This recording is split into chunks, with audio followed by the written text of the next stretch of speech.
Purge अगर formal definition देखें तो कुछ इस तरीके से है कि a stream bled off from the process to remove an accumulation of inerts और unwanted materials that might otherwise build up in recycle stream. इसका कहने का मतलब है कि पर्ज एक ऐसी स्ट्रीम है जिसे हम रिसाइकल स्ट्रीम से बाहर निकाल देते हैं सिस्टम से, ताकि जो इनर्ट्स होते हैं उनका बिल्डअप ना हो पाए। तो ये तो फॉर्मल डेफिनेशन हो गई। अब हम प्रोसेस फ्लो शीट से समझने की कोशिश करते हैं। तो मान के चलिए हमारी एक फीड है एफ, जिसके साथ में एक इनर्ट एसोसिएटेड है आई, और यहाँ पर ये जो रिएक्टर है यहाँ पर एक रिएक्शन हो रही है जिससे कि एक प्रोडक्ट बन रहा है। तो अब होता क्या है कि जब फीड यहाँ से चलेगी, मिक्सर में जाएगी और फिर रिएक्टर में आएगी, साथ में इनर्ट भी आएगा। तो जो फीड है, जो रिएक्टेंट है, उनका तो कन्वर्जन हो जाएगा।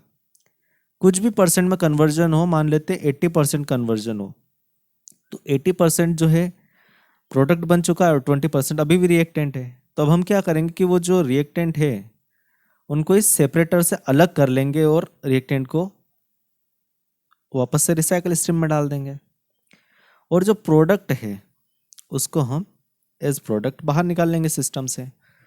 और कभी कभी बिना कंपोजिशन का हेर फेर किए भी ये चीज़ होती है, उसे हम फिर कभी समझेंगे।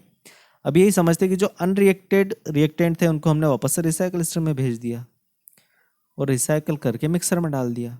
तब हुआ क्या था, आप वो बात समझिए कि जो 20% रिएक्टेंट थे, 20% जो अनरिएक्टेड रिएक्टेंट थे, उनके साथ में एक इनर्ट भी था।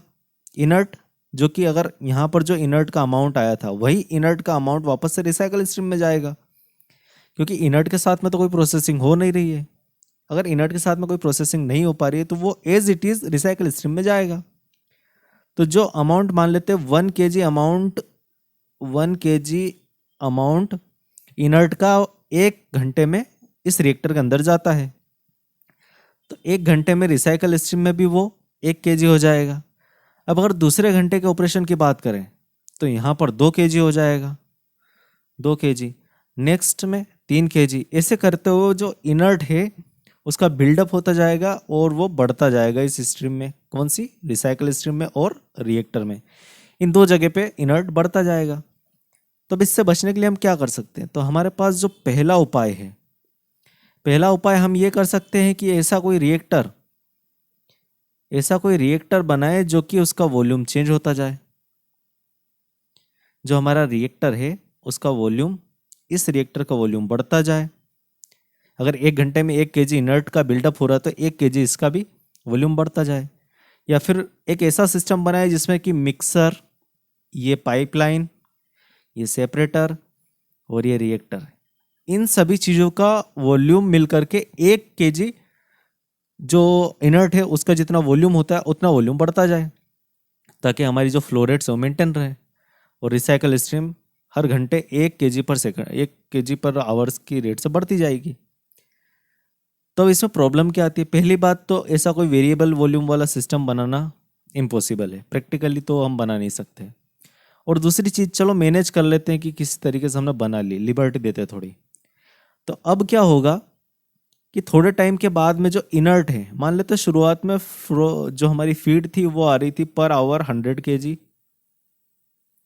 और पर आवर इनर्ट आ रहा था 1 kg उसके साथ में। इसको 1000 kg कर लेता हूँ मैं, 100 की जगह 1000 kg। अगर अब हम 100 घंटे के बाद में बात करें, 100 घंटे के बाद में बात करें तो 100 घंटे में अगर इनर्ट हम सिस्टम से बाहर नहीं निकालते तो 100 kg इनर्ट हो जाएगा। 1000 kg फीड है, उसके अंदर 100 kg जो इनर्ट पहले का बिल्डअप है प्लस 1 kg साथ में आया, तो 1000 kg फीड पर 101 kg हमारा इनर्ट आ रहा है। तो प्रोसेसिंग में दिक्कत आएगी, हम प्रोसेस नहीं कर पाएंगे इस चीज़ को। तो इस प्रॉब्लम से बचने के लिए हम क्या करते हैं कि एक स्ट्रीम, पर्ज स्ट्रीम जो होती है उसको सिस्टम से बाहर निकाल देते हैं, सीधे सीधे फेंक देते हैं बाहर। कुछ तो अमाउंट हमें फेंकना ही पड़ेगा, तो इस स्ट्रीम को हम फेंक देते हैं। अब इसकी जो कंपोजिशन है, कंपोजिशन नहीं, इसकी फ्लो रेट किस हिसाब से सेट की जाए। तो अगर गेट के क्वेश्चंस की बात की जाए तो वहाँ पर दिया हुआ रहेगा, उनमें इस तरीके से दिया हुआ रहेगा कि एक पर्ज स्ट्रीम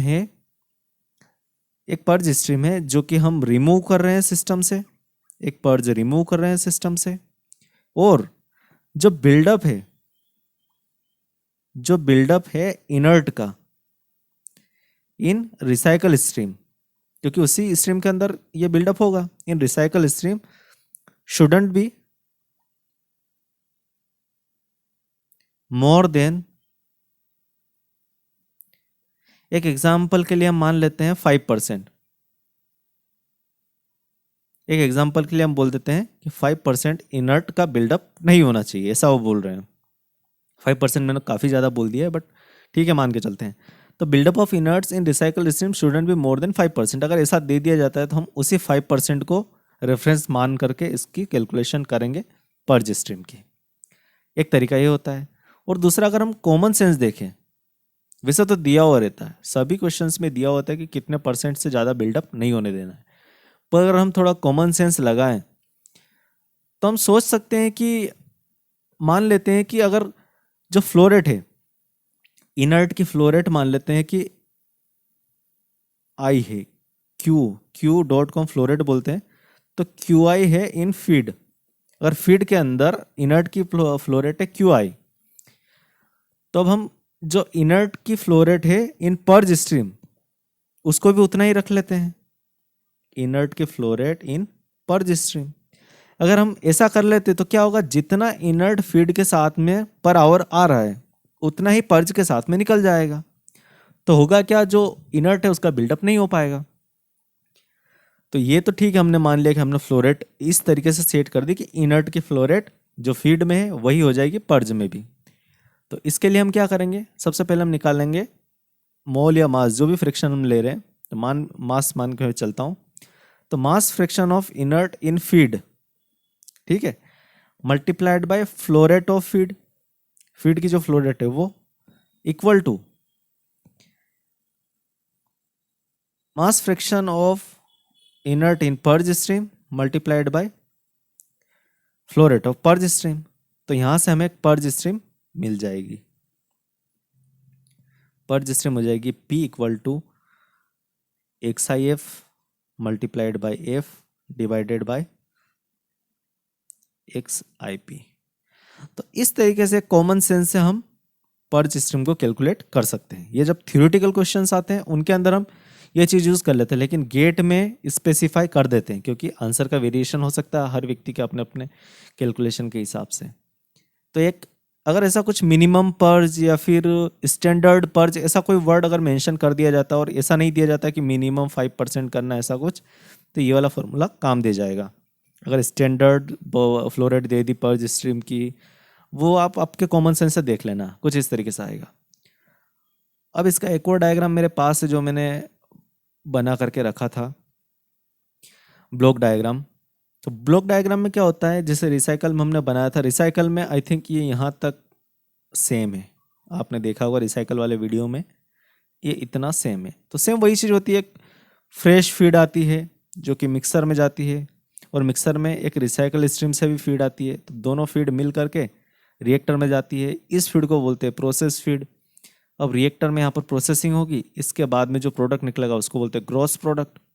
प्रोडक्ट बनने के बाद में क्या होगा, सेपरेटर से अनरिएक्टेड मटेरियल अलग हो जाएंगे और वो रिसाइकल स्ट्रीम में चले जाएंगे। तो जो प्रोडक्ट बाहर निकलेगा उसको बोलते हैं नेट प्रोडक्ट। और जो रिसाइकल स्ट्रीम है उसमें से हम एक स्ट्रीम को बाहर निकाल देते हैं और सीधा सीधा फेंक देते हैं। अगर वैल्यूएबल मटेरियल तो उसको भी किसी तरीके से रिकवर कर लेते हैं हम। जैसे मान लेते हैं कि अगर हम कर रहे हैं यहाँ पर डिस्टिलेशन कर रहे हैं, सेपरेटर अगर एक डिस्टिलेशन टावर है और डिस्टिलेशन से ये इनर्ट है वो अलग नहीं हो पा रहा, तो हम क्या करेंगे कि एक्सट्रैक्टर लगा देंगे यहाँ पर। वो कुछ भी हो सकता है, अगर सस्ता मटेरियल है तो उसको सीधा फेंक देते हैं, उसको इफ्लुएंट ट्रीटमेंट प्लांट में भेज देते हैं जिसको बोलते हैं ईटीपी, ईटीपी में भेज देते हैं, नहीं तो सोलवेंट रिकवरी में भेज देते हैं, एसआरपी सोलवेंट रिकवरी प्लांट में भेज देते हैं। तो वो मैटर करता है कि जो मटेरियल इस इनर्ट के साथ में एसोसिएटेड है वो कितना वैल्यूएबल है। तो इस तरीके से हम पर्ज का यूज़ करते हैं इंडस्ट्रीज में।